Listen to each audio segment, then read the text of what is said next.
पनवनियना तुम पात रे बेटी फूलबानियना सुकावन।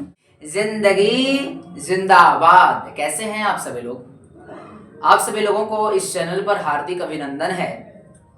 तो आज की क्लास में हम लोग अपन पिछला क्लास में अलैंगिक जनन के प्रकार में हम लोग खंडन जनन तक देख लिए थे। आपको हम बताए थे कि अलैंगिक जनन जो होता है ना जी,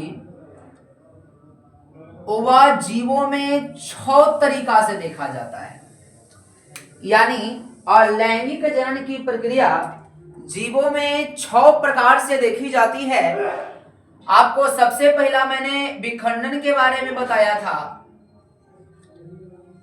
दूसरा खंडन, तीसरा का नाम था मुकुलन, चौथा का नाम था पुनरुद्भवन या इसी का दूसरा नाम पुनर्जनन भी है। इसी का दूसरा नाम पुनर्जनन भी है। और आपका पांचवा जो था वो था कायिक प्रवर्धन। छठा नंबर बीजाणु जनन। बीजाणु जनन।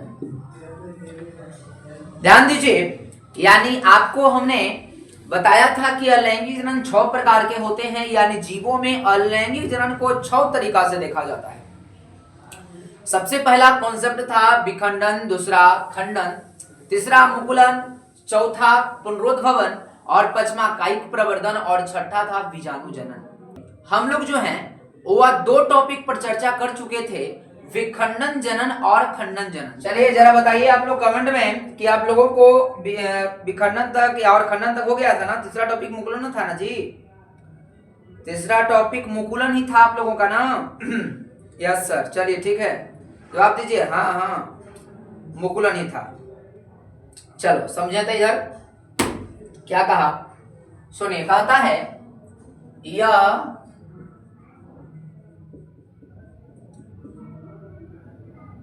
अलैंगिक जनन की वैसी विधि होती है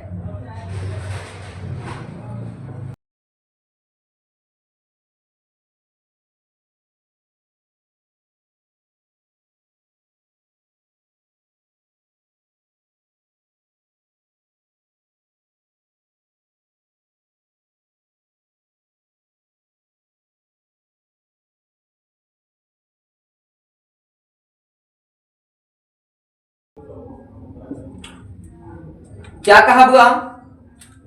कहा कि यह लैंगिक जनन की वैसी विधि होती है जिसमें जीवों के शरीर पर प्रवर्ध निकल जाते हैं। प्रवर्ध के मतलब कन्नी निकल जाता है, समझे? और जिसे मुकुल कहते हैं। और वह मुकुल कुछ समय के बाद जो है वो अपने जनक शरीर से अलग हो जाता है, यानी एक नया संतान के रूप में अपने जनक शरीर को छोड़ देता है, जिस प्रक्रिया को हम मुकुलन कहते हैं। जैसे जरा ध्यान रखिएगा, आप कभी हाइड्रा का नाम सुने होंगे जी, सुना है कभी? हाइड्रा, हाइड्रा, ईस्ट, ये सब ऐसे जीव हैं जिसमें मुकुलन देखा जाता है। देखिए कैसे होता है। आप कभी आलू देखे हैं? आलू, आलू के ऊपर जो कन्नी देखे निकल जाता है, कभी कभी रखल रहता है तो ऊपर वो कन्नी फेंक देता है, समझे? तो वही कन्नी जो के जैसा जो है वो बाहर की तरफ फेंक देता है, और जो कन्या निकल रहा है ना कन्नी, उस कन्नी को मुकुल कहते हैं। और कुछ समय के बाद वो मुकुल जो है ना वो अपने जनक शरीर से अलग हो जाता है, यानी एक नया संतति के रूप में बंट जाता है। उस प्रक्रिया को ही हम मुकुलन कहते हैं बुआ। आपने कभी हाइड्रा का नाम सुना होगा, ध्यान से देखिए आप।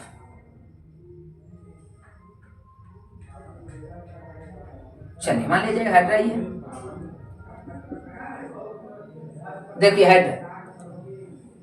अब क्या होगा सर कि हाइड्रा जो है वह कुछ समय के बाद इसके शरीर पर जो है ना एक प्रवर्ध के समान ये वो कन्नी निकल जाएगा ऐसे, समझ रहे हैं। और जो ये निकल रहा है ना ये कन्नी, इसको हम कहेंगे मुकुल, समझे। और कुछ समय के बाद ये मुकुल जो है ना एक अपने जनक शरीर से क्या हो जाएगा, अलग हो जाएगा।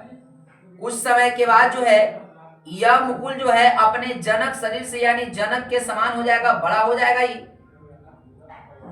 और बड़ा होने के बाद जो है वो अपने जनक शरीर से क्या हो जाएगा, अलग हो जाएगा। देखिए एगो अपने जनक शरीर से क्या हो जाएगा, हुआ अलग हो जाएगा।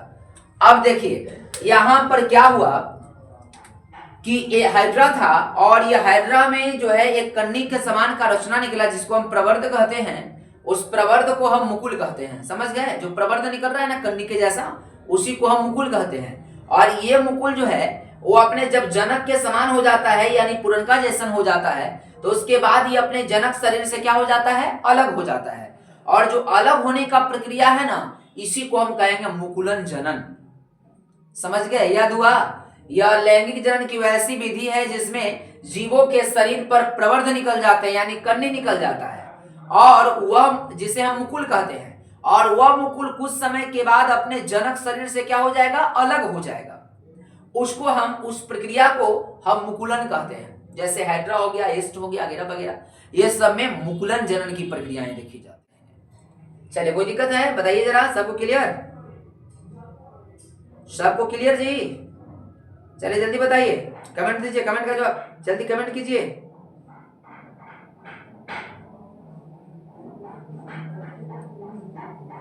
जल्दी जल्दी जल्दी बुआ।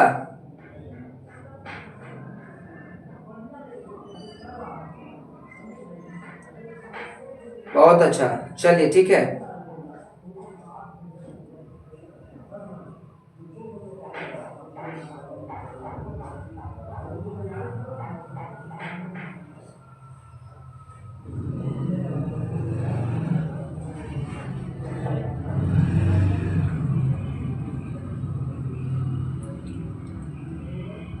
चलिए ठीक है।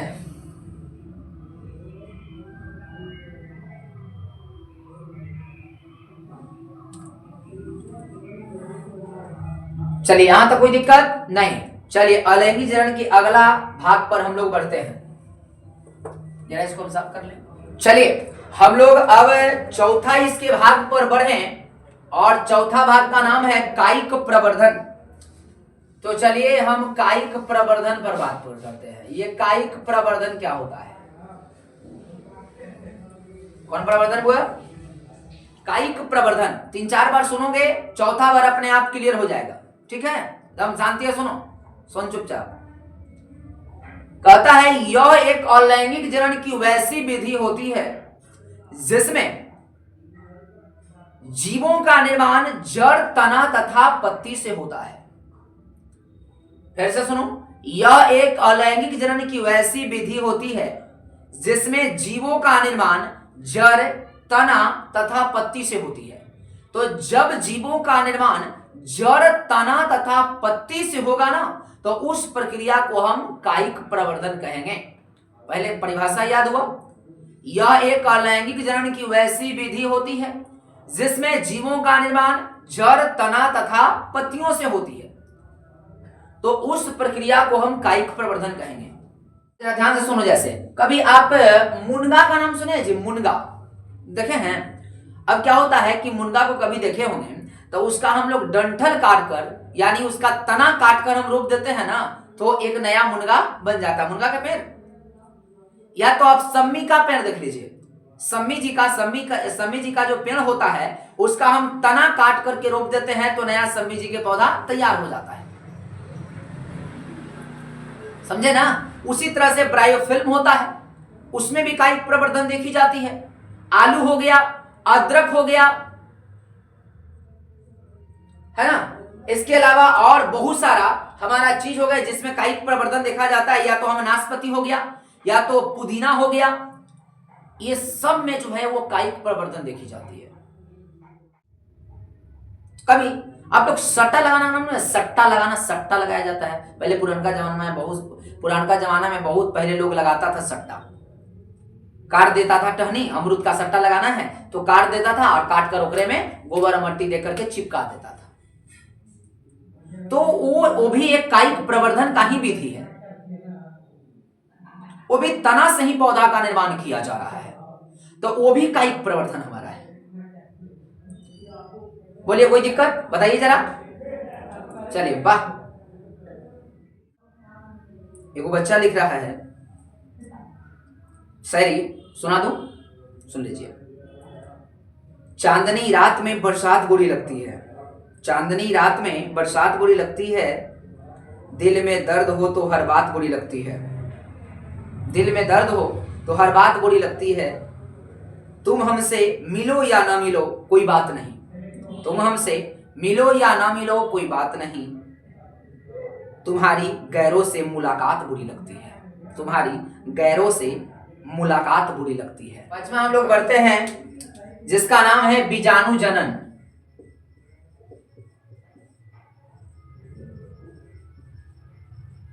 चलो ध्यान से सुनना, ये 2-4 बार सुनिए, अपने आप क्लियर हो जाएगा।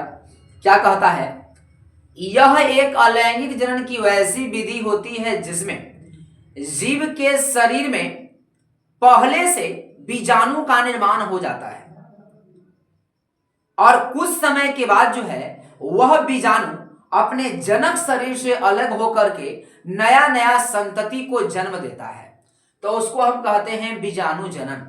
फिर से सुनना, यह एक अलैंगिक जनन की वैसी विधि होती है जिसमें जीवों के शरीर में बीजाणु का निर्माण हो जाता है, केंद्रक के समान छोटे छोटे कण के रूप में जीवों के शरीर के अंदर बीजाणु का निर्माण हो जाता है और कुछ समय के बाद जो है वह बीजाणु जो है वो अपने जनक शरीर से अलग हो जाता है और एक नई नई संतति के रूप में उत्पन्न हो जाता है। उस प्रक्रिया को हम बीजाणु जनन कहेंगे। फिर से सुनना, यह एक अलैंगिक जनन की वैसी विधि होती है जिसमें जीवों के शरीर में बीजाणु का निर्माण हो जाता है, एक कण के समान केंद्रक के समान इसके शरीर में छोटे छोटे बीजाणु का निर्माण हो जाएगा और वह बीजाणु कुछ समय के बाद जो है वो अपने जनक शरीर से अलग हो जाते हैं। तो उस प्रक्रिया से जो है उस प्रक्रिया को हम बीजाणु जनन कहेंगे।